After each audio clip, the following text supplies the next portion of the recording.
दार्जिलिङ जिल्ला central cooperative bank लिमिटेडले आफ्नो इतिहासमा नयाँ महत्त्वपूर्ण कोसेढुङ्गा थप्दै भारतीय रिजर्भ ब्याङ्कबाट मोबाइल ब्याङ्किङ अर्थात् एम ब्याङ्किङ सेवाका लागि आधिकारिक लाइसेन्स प्राप्त गरेको छ। यसअघि ब्याङ्कद्वारा पेश गरिएका 3वटा आवेदन अस्वीकृत भएपछि वर्तमान सञ्चालक समिति तथा व्यवस्थापनको निरन्तर प्रयास, प्रभावकारी तयारी र अथक मेहनतका परिणाम स्वरूप यो ऐतिहासिक उपलब्धि हासिल भएको हो। नोभेम्बर 2025मा अध्यक्ष केशवराज पोखरेलको नेतृत्वमा नयाँ सञ्चालन समितिले कार्यभार सम्हालेपछि ब्याङ्कलाई आधुनिक प्रविधिसँग जोड्ने तथा डिजिटल ब्याङ्किङ सेवाको विस्तार गर्ने कार्यलाई प्राथमिकतामा राखेको थियो। सोही अनुरूप व्यवस्थापन पक्षले आवश्यक प्रक्रिया तथा तयारीलाई तीव्रता दिएको थियो। ब्याङ्कले 16 जुलाई 2026मा एम ब्याङ्किङ लाइसेन्सका लागि आवेदन पेश गरेकोमा आरबिआईले मात्र 42 दिनको अवधिमा आवेदन स्वीकृत गरेको हो। छोटो अवधिमै प्राप्त भएको यो स्वीकृतिले ब्याङ्कको सुदृढ तयारी, पारदर्शी कार्यशैली तथा व्यवस्थापनको प्रभावकारितालाई प्रतिबिम्बित गरेको ब्याङ्कले जनाएको छ। यस ऐतिहासिक उपलब्धिको अवसरमा ब्याङ्कका अध्यक्ष केशवराज पोखरेल तथा सञ्चालन समितिले ब्याङ्कप्रति निरन्तर विश्वास, सहयोग र सद्भाव राख्ने सम्पूर्ण सरकार धारकहरूप्रति हार्दिक आभार व्यक्त गरेको छ भने खाता धारक तथा सदस्यहरूलाई विशेष धन्यवाद दिएका छन्। ब्याङ्कका 1,90,000 खाता धारकहरू छन्। तीमध्ये 3,800 भन्दा बढी वेतनभोगी अर्थात् स्यालेरी होल्डर सदस्यहरू छन् तथा 370वटा सहकारी समिति, जसमा 76वटा प्राथमिक कृषि ऋण समिति अर्थात् PACS समेत सामेल छन्। उनीहरू सबैप्रति ब्याङ्कको व्यवस्थापन पक्षले हृदयदेखि नै धन्यवाद व्यक्त गरेको छ।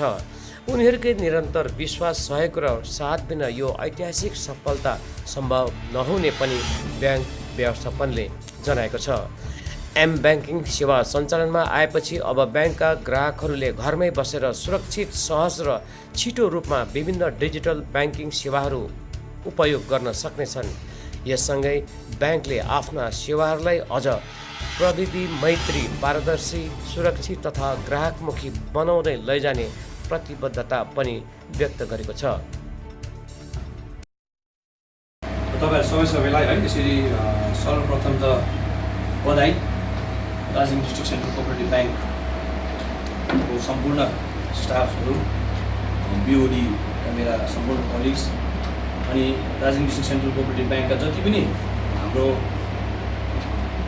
अकाउन्ट होल्डर्सहरू हुनुहुन्छ, लगभग 1,90,000 अकाउन्ट होल्डर। अनि त्यसमध्ये हामीलाई विश्वास गरेर हाम्रो यो आफ्नो ब्याङ्कमा, यो पहाडको आफ्नो ब्याङ्क हो है, र यो आफ्नो ब्याङ्कमा लगभग 3800 जना जति सरकारी, गैर सरकारी कर्मचारीहरू जसको हाम्रोमा यहाँ स्यालेरी अकाउन्ट छ उहाँहरू, अनि हामी भित्र रहेको 370वटा सोसाइटिजहरू, जुन 370वटा सोसाइटीले आज DTCCB बनिएको छ, र त्यस अन्तर्गत रहेका 76वटा प्याक्स अनि 216वटा ECCS लगाएर जुन 370वटा सोसाइटिज छ, त्यसमध्ये पनि जतिजना विशेष गरी हामी त खेती किसान गर्ने एकदम निम्नवर्गीय हाम्रो जनसाधारणलाई एउटा सहायता अनि सहयोग गर्नु यहाँ बसेको हौँ। र हाम्रोबाट लगभग 13,000 जना जतिजनाले पनि KCC के अरे कृषक लोन लानुहुन्छ, उहाँहरू सबैलाई आज म यहाँ सम्बोधन राख्न चाहन्छु। अनि एउटा खुसीको कुरा तपाईँहरूलाई यहाँबाट म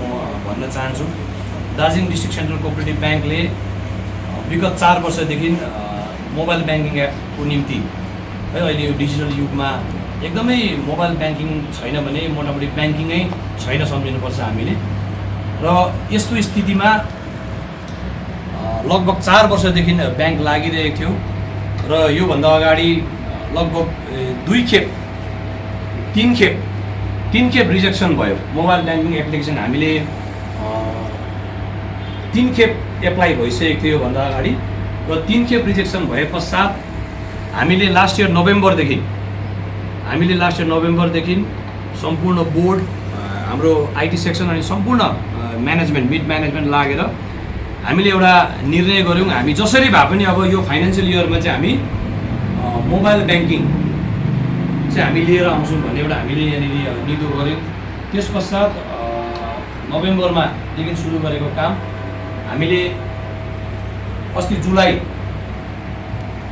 16 तारिक एप्लाई गरेको थियौँ र नोभेम्बरदेखि काम सुरु गरेर जुलाई 16 तारिक चाहिँ हामीले सबै जति पनि मोडालिटिजहरू छ आरबिआईले जतिवटा पनि गाइडलाइन्स इस्यु गरेको छ त्यो अनुरूप हामीले 16 तारिकको दिन चाहिँ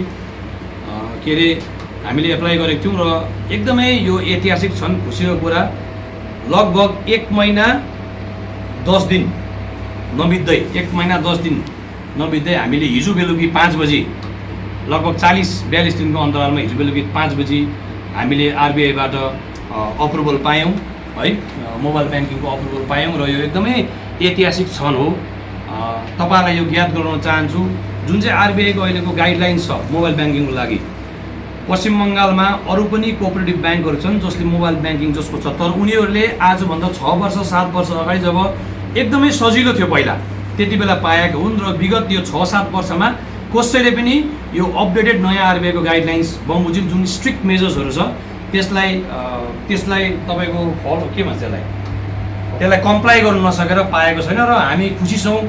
हामी एउटा सानो ठाउँमा भए तापनि Darjeeling district central cooperative bank जुन चाहिँ ब्याङ्क चाहिँ मलाई लाग्छ यो पहाडेहरूले चलाउने, पहाडेहरूले म्यानेजमेन्ट गर्ने अनि पहाडेहरू नै यसको इम्प्लोइ 100% भएको यो ब्याङ्कले आज जुन अरूले गर्न नसकेको उपलब्धि गरेर देखाएको छ यसको निम्ति हामी सबै गौरवान्वित छौँ र यसको निम्ति म सम्पूर्ण हामीलाई भरोसा र विश्वास गर्नुहुने हाम्रो अकाउन्ट होल्डर्स, सेयर होल्डर्स, हामीलाई विश्वास गरेर राख्नुहुने स्यालेरी हाम्रोमा राख्नुहुने सबैलाई म एउटा बधाई दिन चाहन्छु, धन्यवाद दिन चाहन्छु। एउटा ऐतिहासिक क्षण हो र साथसाथै हामी जति पनि बिचमा जब हामीले मोबाइल ब्याङ्किङ एप्लाई गर्नुपर्ने स्थिति थियो, हाम्रो नेटवर्थ एकदमै कम्ती भएकोले गर्दा सेयर क्यापिटल बढाउनु पर्ने स्थिति थियो।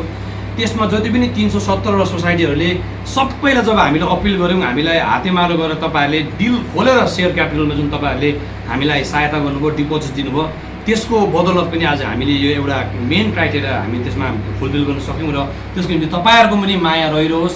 तपाईँहरूको त्यो जुन चाहिँ यस ब्याङ्कप्रतिको सहयोगलाई पनि हामी ऋणी छौँ बिडिसिसी परिवार भन्दै र तपाईँहरू सबै सर्वसाधारणलाई आउनुहोस्, यो हाम्रो ब्याङ्क हो, यो पहाडको ब्याङ्क हो, यो तपाईँ र मैले चलाउने ब्याङ्क हो र यसले हामीले प्रमाण गरिदियौँ कि हामी पनि फाइनेन्सियल सेक्टरमा जुन भारत देशको अन्य समुदाय, अन्य ठाउँहरूले, अन्य क्षेत्रहरूले उन्नति प्रगति र एउटा ब्याङ्किङ व्यवस्था चलाउन सक्छ, त्यसलाई सस्टेन गरेर लान सक्छ, त्यो हामी पनि यहाँ सक्छौँ भन्ने एउटा ठुलो यो एउटा प्रमाण जस्तो मलाई लागेको छ। र म यसको निम्ति हाम्रो सिबिएसआइटी सेक्सन है, यसका हेड रिवलजी, उहाँलाई एकदमै एउटा म त भन्छु जेनजी, अहिले त जेनजीको टाइममा उहाँ पनि नियो जेनजी है, र उहाँको जुन किसिमको एउटा युथफुल एउटा छ है, उहाँलाई कलकत्तासम्म पनि उहाँको जुन क्रेडिबिलिटीलाई उहाँको जुन क्रेडिबिलिटी छ, उहाँको जुन कार्यक्षमता छ, त्यो मैले उहाँको त्यो तलको मान्छेहरूले प्रेज गरेको सुनेको र उहाँलाई फेरि पनि बधाई दिन चाहन्छु र सम्पूर्ण डिडिसिसी परिवारलाई, सम्पूर्ण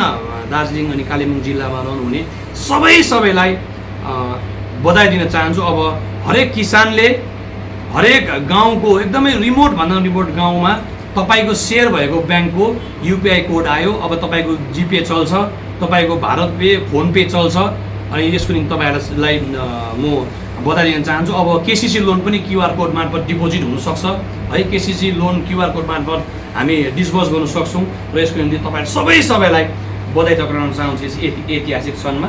धेरै धन्यवाद।